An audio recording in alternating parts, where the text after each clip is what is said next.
Hey, are we working? Is this happening? Oh my God, it's finally working. That is great. Okay, let's check the audio. You gotta make sure. Oh, perfect. Okay. Hi, everybody. I know this is an impromptu live show. I've just been very busy in the last week, mostly between work and coaching. And yes, I look like I just came back from vacation, but I did not. um, but no, obviously, like I'm not. This is gonna be, uh, you know, just me giving my first impressions of, I didn't want to do this video until I actually got to an event and played in person, and I did. I went to an RTT yesterday in Baltimore, Tables and Towers, great venue, and great people. They, for the most part, it was an interesting experience. It felt like I was a new kid at a candy, like new kid discovering a game, right? Because as much as I've been like reading, trying to like theory craft and so forth for the last better 2 weeks about what how the game is going to develop and how everything is going, you can't really know for sure until you actually play it in person. And one of the beautiful things about fourth edition is it's actually quite fun to play. It feels very new, to be honest. To For especially a player like for even for veteran players, the game is similar and like it's kind of like how to say it, not brassly, but it's like the stranger, right? It's like something but it still feels different. Like it's kind of how fourth edition feels like. Not to be too crass here, but like that's kind of like think the assumptions you had about how the game should be played because of your experience with third just don't work with fourth edition like at all. And and that's a good thing because it makes it more interesting and in some cases new. Now it doesn't necessarily mean it's for the better. In some cases it's not for the better. In some cases it is. But it is more fun and it's more enjoyable for sure because third got probably to its end of its swords life cycle. The game was pretty balanced at the end of third. I would I would say in comparison to the overall edition. But fourth edition is like the wild west of basically Age of Sigmar right now. The index releases are hey Pedro. Um, the index releases are very pragmatic, mostly because their power levels all over the place of them. It definitely feels that way at least, but that could be also because everybody is trying to play the game from the perspective of trying to field an army and just have it like do the things they want it to do on the table versus playing an army for the missions and the battle tactics. In scoring points, right? This is going to take a bit of a difference to effectively do as time goes on. I think the game will basically gravitate towards back to that kind of mentality so once people get more acquainted with it. But the biggest, takeaways I had from playing at least, let's see, like I played probably about 10 games on TTS and then the 3 games in person yesterday, um, is, yeah, the power levels all over the place of things.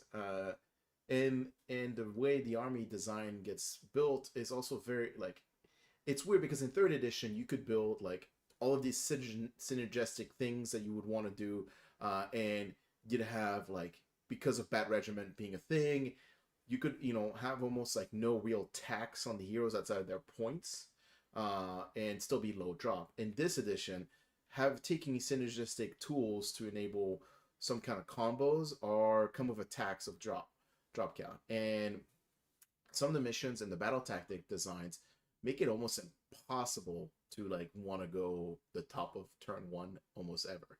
I'll give you a context and an example. I was playing Corn. It's the background, and I was playing against a Nurgle player who was very he played his list very well. And obviously I did not because I didn't know what the fuck I was doing with Nurgle. This was my first like event with them, but for fourth, and I just wanted to see how they would perform. So I ended up basically we bring device, and device is this interesting like development where like you want to win the second half of the game with device because that's kind of like how the points kind of shape out. And being a 4 drop list, turns out 4 drops is like too much in the game. Like I played the two most of the games I played on TTS and so far in person have been like 4 drops is just too high. In fact, like most armies should probably be around 2 to 3, which really severely limits your ability to design effectively synergistic things in your army or combo multipliers, because like you're limited to very few heroes, which essentially becomes, it defaults back down to how efficient is your units, and that becomes, now we're entering this territory of like making spam or repeating units more like basically powerful, because of their heroes are not they don't have enough, either not enough of a significant footprint to matter, or they're just increasing a drop count, and like you have to make like hard decisions. And so going back to the Vice, like going first on the Vice was like a miserable experience, because you ended up going you ended up having to kind of like play the center, and then your opponent, because like one of the only battle tactics really afforded to you when we played was basically seize the center. I didn't like, none of my options were available for charging. I couldn't take an objective away from him.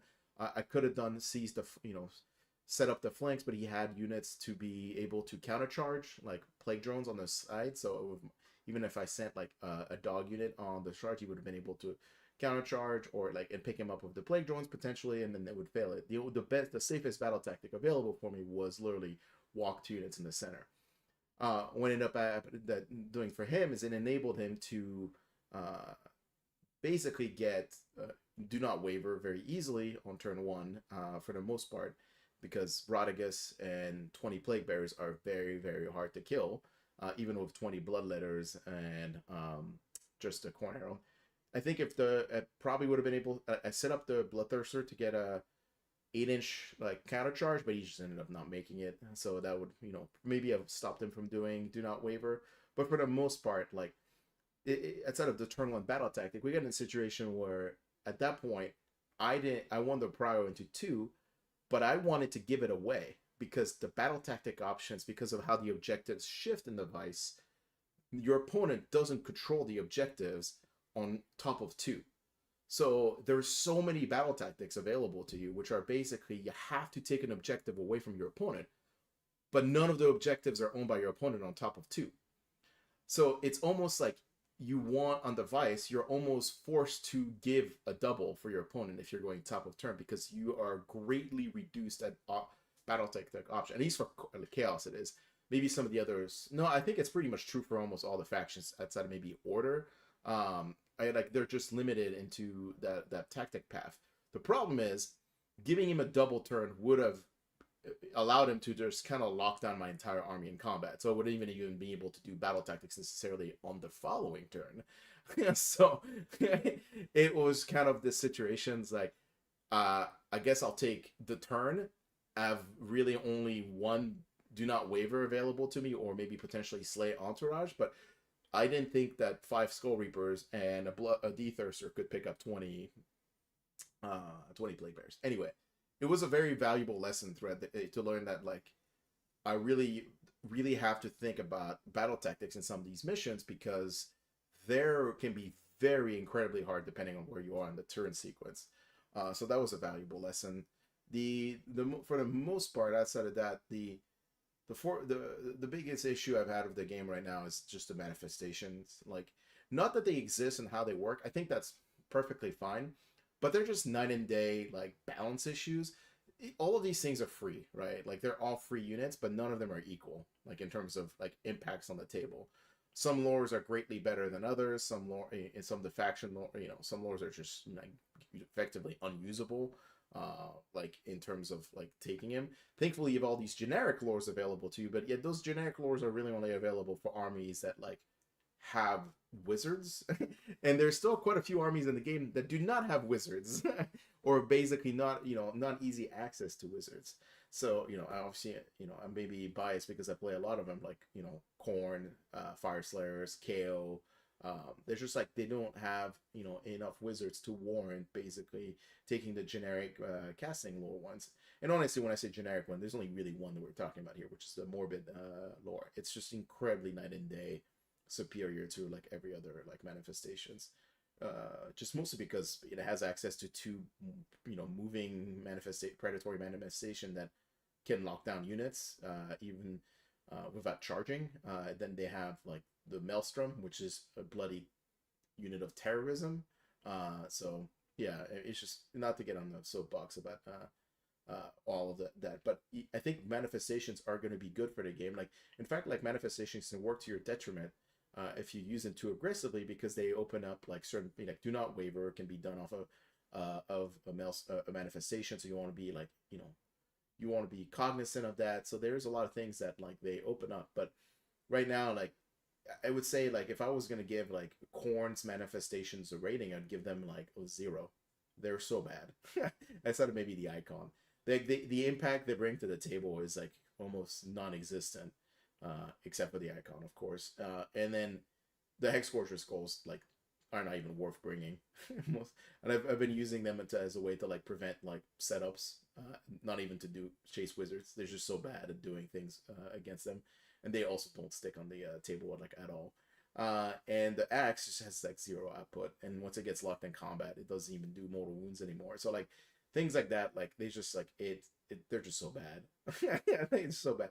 The problem I was running into as a Corn player is that since I didn't have any real like outside of one unbind, I didn't really have any ways to like stop these manifestations like going around.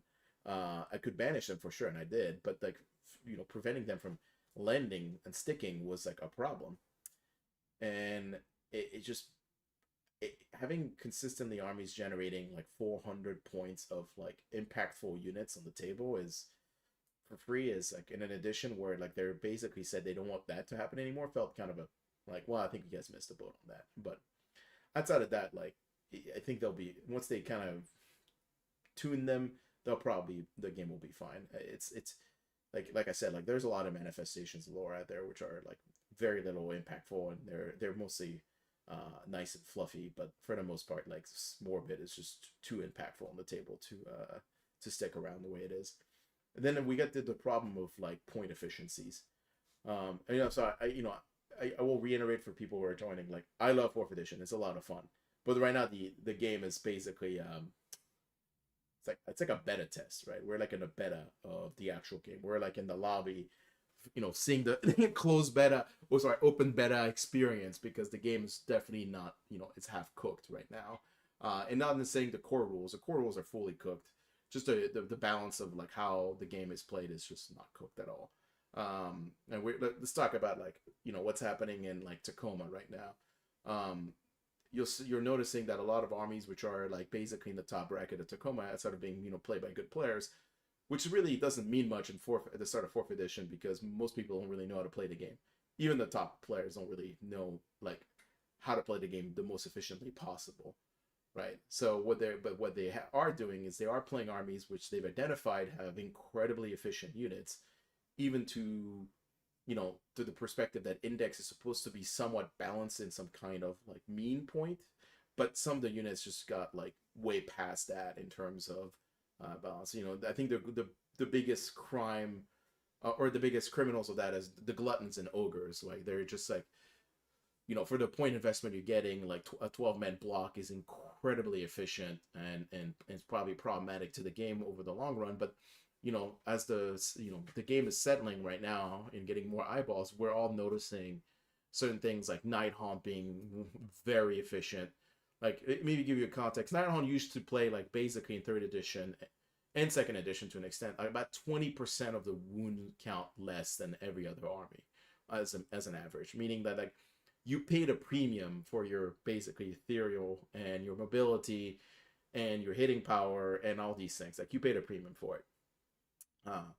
Right now, if you build most Nighthaunt lists, they'll be around the same amount of wounds as like every other army, but they kept all of the defensives, they kept all of the output, and since basically armies lost a lot of save stacking because of Mystic Shield being gone and so forth, they're effectively more durable than the average army in the game in comparison. But they also went up, and they basically didn't go up in any point value in realistic sense, which is not bad. Like I think Nighthaunt deserves to be good, but I don't think it was ever bad either. It just was more of a niche army that had suffered some issues due to the fact that like they were not very sticky in some cases, because you're basically at the mercy of 4-up saves. and you always played with less wound count than most of your opponents.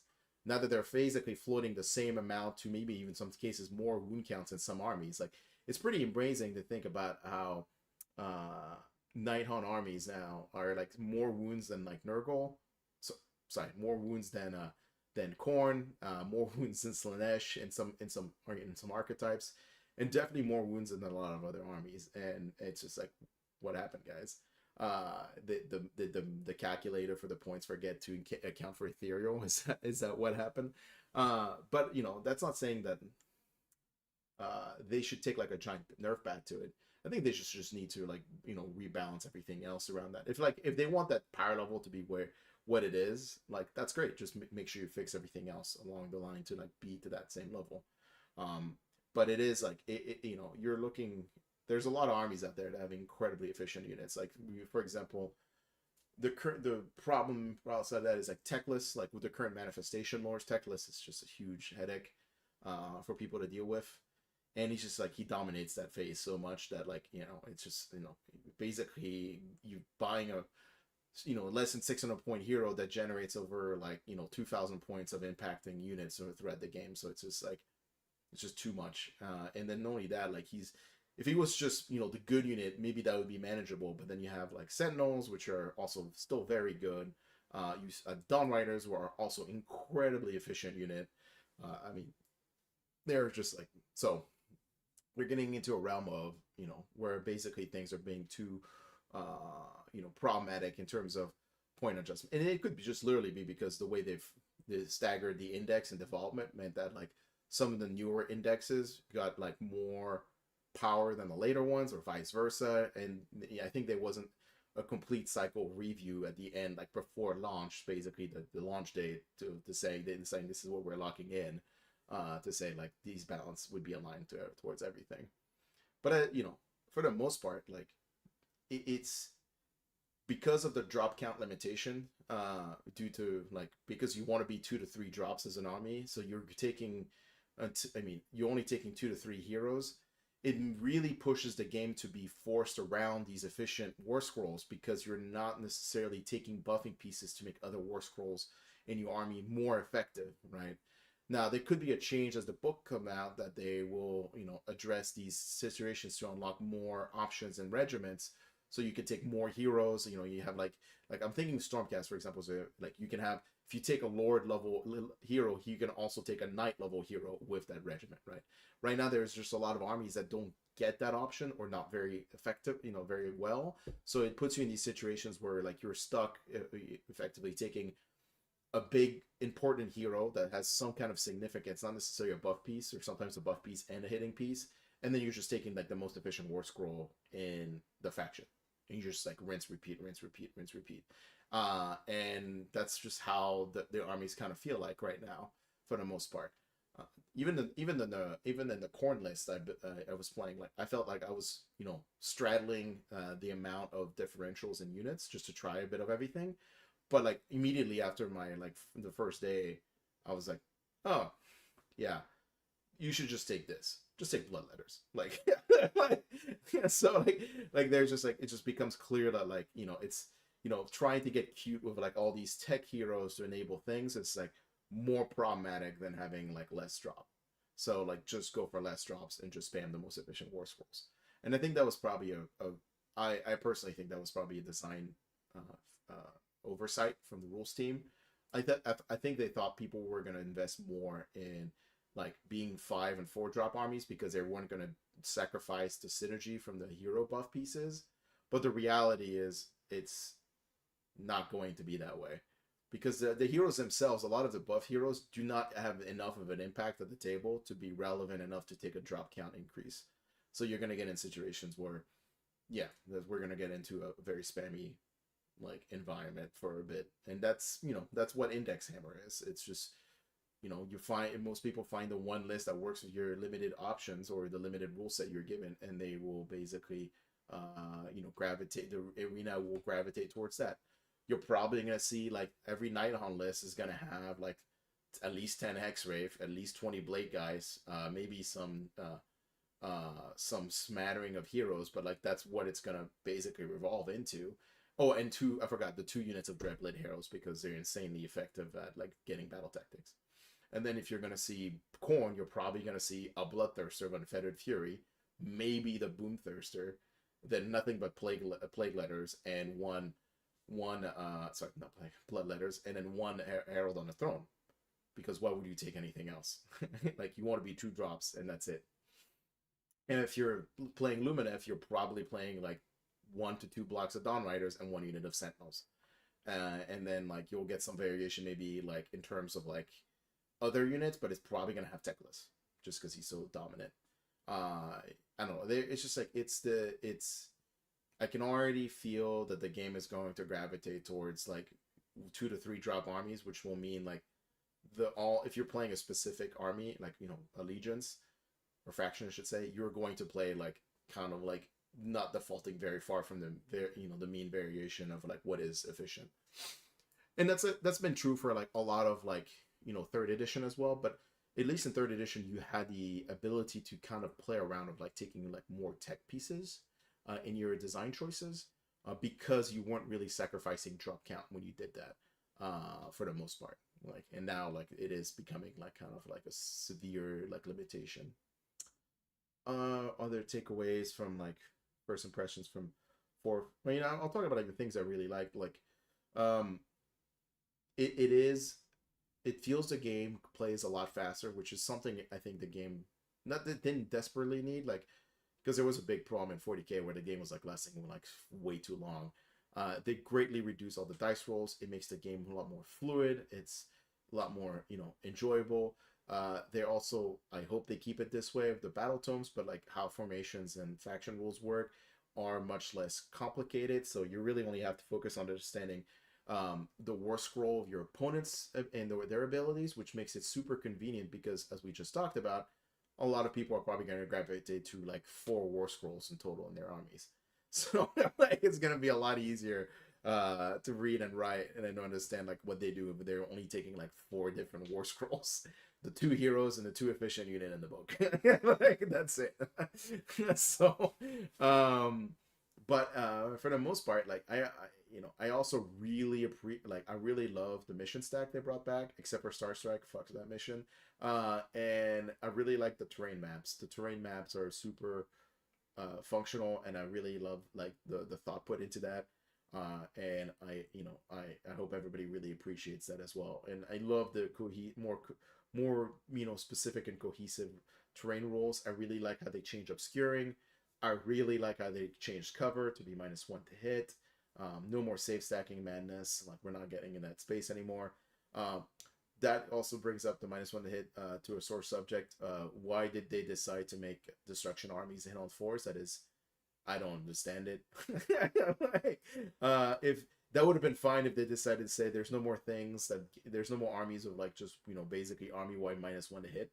I think that would have been fine at that point. So, but poor, hey buddy, poor destruction armies basically getting stuck with like the feels bad of like the high variability dice roll, like of like 4-ups. I mean, they're not the only armies that are functioning like that, but it feels bad for the Ironjawz players when they're basically like their entire like effectively like power is their melee abilities, and all it takes is one thing to be giving you -1 to hit, and you're just incredibly sad. So, to be honest, it's not just Ironjawz. Sons of Behemoth, as Kruleboyz less so because they're just basically banking on their crit 5 mechanic anyway, so they're not even looking to hit. They're just looking to hit roll 5s and 6s. And then anyway, yeah. So like, that was a design decision that I was very curious about why they decided to do that. Especially since it doesn't seem to give destruction armies like a huge point advantage in terms of wound count. They don't seem to be. You definitely see it, but it's not like significant enough to warrant such a decrease in output effectively from these armies. I don't know what they decided on that one, but outside of the other things I really enjoyed in 4th was the battle tactics are actually legitimately hard to do. Like they take thought. That like you can't just ignore them. They're not like there's nothing now that's just basically easy peasy, just solvable, and you can't depend on any faction ones to be, your book battle tome wants to just basically carry you towards a turn that maybe where it's hard to score a battle tactic. And it's since it's also very much like you all share almost all of them now, it's very easy to also counterplay against them without like thinking too hard about the unique book ones that your opponent has. So I truly believe that was a change for the better. It might make games a bit more repetitive, but I don't think it. I don't think that will matter too much as the game goes on. Additionally, I wanted to mention that in terms of the battle tactics problem, sorry, there is a flip side that is kind of, yeah, that's right, Pedro. There's so much more tools to deny BTs now, or at least it's easier to conceptualize how to deny BTs for players now, as well as the tools like counter charge, redeploys, and so forth.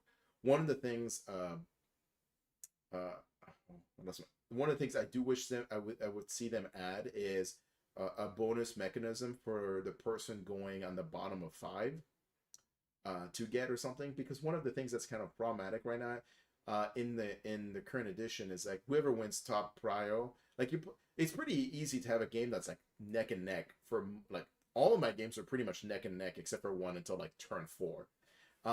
So it's for the most part it's not that hard to keep the game pretty artificially close.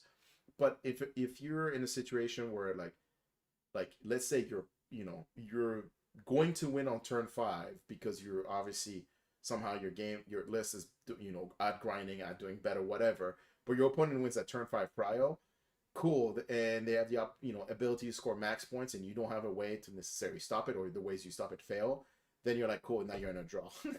Like draw situation. So it's just like it's just weird that like because grand strategies aren't around, it feels like top priority in turn 5 is massive. So like controlling who goes first is massive, and now winning turn 5 prio is pretty important as well. So it didn't feel that way before so much that turn 5 prio wasn't as important, but now it is like definitely very important. So it kind of it's kind of a problem, I guess I should say. I don't think the not scoring battle tactic in the double has been enough of, and that may be just because of the beginning of the edition, has been enough of a deterrent for people not to take doubles. I'll be honest, because I think they wanted it to be a way, if you take the double, it's to claw your way out of a bad situation, like giving you maybe an opportunity to gambit out of it. But like right now, it is like people are just willing to just say, because of how killy the game is in this sense, they're just like, I don't care, I'm giving up those 4 points because I know I can basically just shove your shit in. So and that's the kind of like the issue with the game right now. It's that they should have limited the double opportunity to a player that is an underdog instead of removing the battle tactic, to be honest, or doing both.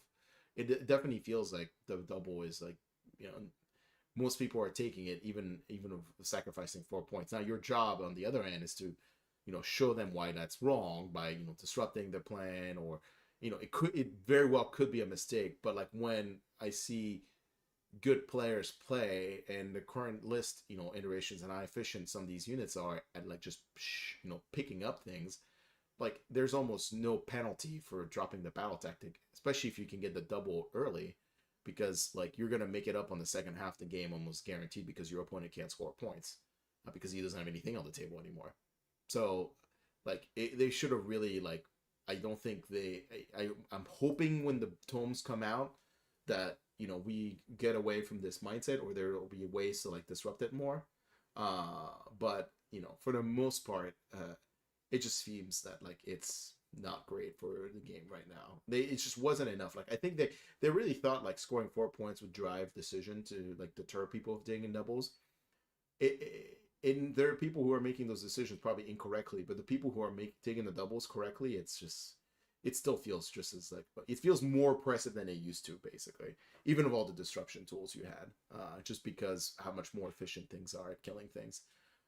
It's not that necessarily things are more efficient at killing things, is that things got a lot less tanky because of all the lack of like, you don't have finest hour anymore, you don't have like on these big important heroes, you don't have save, you don't have Mystic Shield, you don't have all these other like, you know, save stacking mechanisms, and that, and honestly, like also Ren went up on a lot of units, so it becomes a problem very quickly. Anyway, let me take a sip out of this beer. Mm. So the last thing I want to talk about before I go away, you know, I hope nothing. It didn't sound too negative, because honestly, I don't think this is just the beginning of the edition. Like the game is not at all cemented.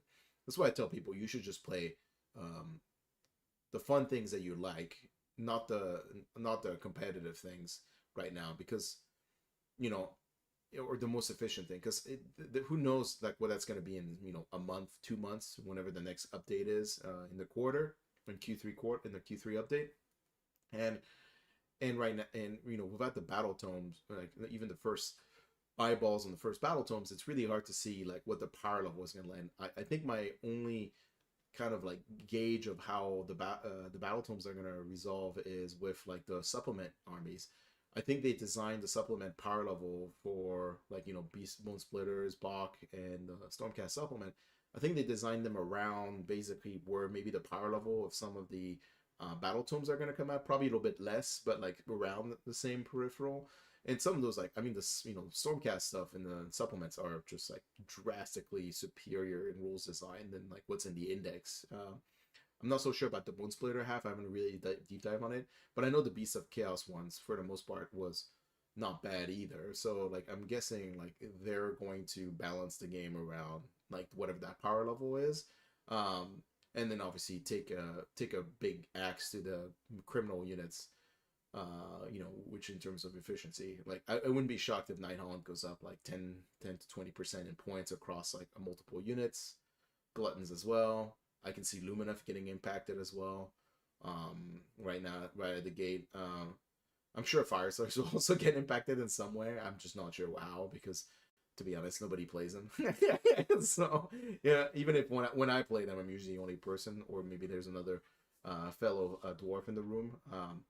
And then I'm glad to see like nobody's playing like KO too much, because they're trying to actually have fun with the game, and KO is not a fun army to play. Not like not necessarily because it's not fun for your opponents, right? And it's not. It's also very boring sometimes to play KO. So I'm glad to see that like in the outside of the, you know, outside of the edition, we're not seeing the thing. It was nice to see 20 players and almost like 20 different factions um, at the event, and it's been, I don't think there was any duplicate faction. Oh no, there was Corn. I played the only other Corn player there. So the mirror was very interesting. I'm looking forward to seeing like where the like you know, how they develop the pitch battle profiles to enable more options of heroes without increasing drop count. And I'm also hoping to see some point reductions across a lot of these like basically foot heroes, not necessarily like centerpiece heroes, just because like they're very expensive for what they actually bring to the table. Like 160 points for a Slaughter Priest, like does not feel very efficient. It's not the worst. It's not like the worst. Actually, he's probably one of the least problematic ones, but it still doesn't feel like the right level of points, because like for that exact same investment, you can almost get like a brand other new unit. In the previous edition, like these kind of foot heroes, you could take them, but they were never really enough points to warrant trading for a new unit. And now that they are competing, like I said, competing for drop count, and they're competing for efficient War Scroll options, you're probably going to gravitate towards more efficient War Scroll. Uh, and what was I gonna say else? Yeah, no, just play what you want, guys. Like it's like the edition's gonna be it's too early to tell where it's gonna land. And all the broken things will probably get adjusted by Q3 update. So don't sweat trying to like, you know, jump on the bandwagon for whatever, because that bandwagon ain't going. It doesn't have a lot of runway. um, and you know, watch the results of Tacoma. So the Tacoma GT is probably, you know, the Wild West, but you can kind of clearly see like all, you know, some of the name players are gravitating towards certain armies because they're noticed very at a eye glance, like, you know, how efficient certain things are. Cool. I'm gonna go back and finish assembling this fucking stupid Scrawn spine and keep drinking this beer, and hopefully you guys will enjoy fourth edition just as much as I do, and also gripe about it because we're allowed to enjoy things and still gripe about it.